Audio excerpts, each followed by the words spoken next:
Hello, this is Pastor Micah at Life's Journey United Church of Christ, and just coming with our midweek reflection here. I hope all of you are having a wonderful week. Today it marks 1 month until I get married, so I'm of course full of excitement as things ramp up here.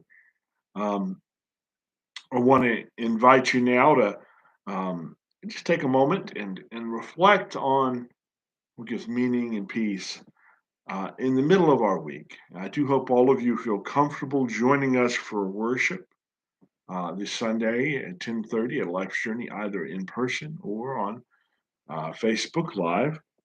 And you can also reach out to support our ministry at our Life's Journey UCC.org website. There's a giving option there if you want to give to support this ministry. Well, this past week, as we were gathered for worship, we considered the story of Peter, who had been overcome with shame and guilt. So he gave up on his calling and returned to his old life of fishing.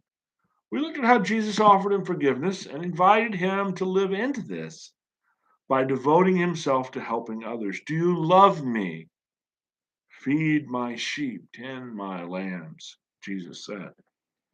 We talked about how sometimes getting out of ourselves allows us to become unstuck, moving from simply sitting, simmering in our own shame, our own self doubt, our own fears, to asking instead, how can I use what I have gone through to help others and help shake us loose from the pain that keeps us stuck?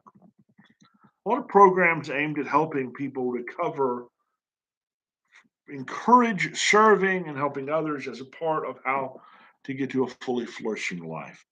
A number of people, both in my family and in ministries I've served and some friends, that I've supported as they chose 12-step recovery programs over addiction.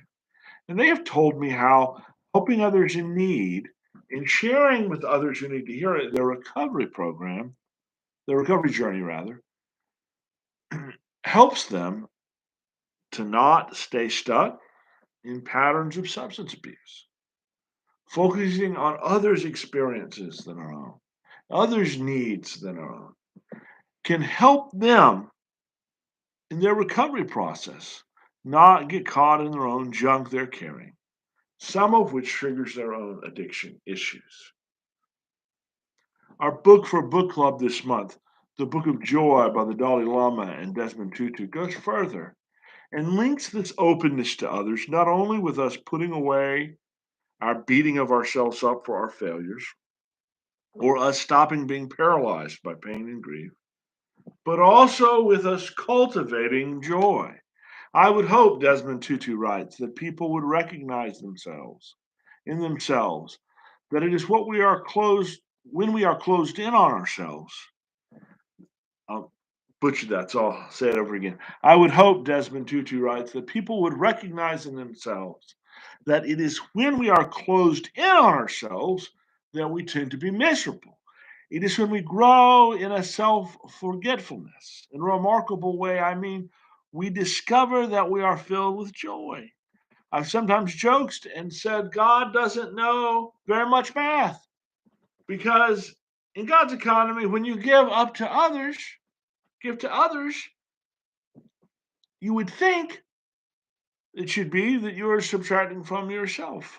But in this incredible kind of way, I've certainly found this to be the case in so many times.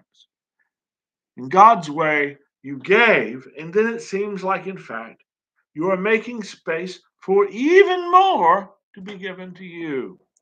And there is a very physical example. The Dead Sea in the Middle East receives fresh water, but it has no outlet. So it doesn't pass the water out. It receives beautiful water from the rivers. And the water goes dank. I mean, it just goes bad. And that is why it is the Dead Sea. It receives and it does not give away. And we are made much that way too. I mean, we receive and we must give.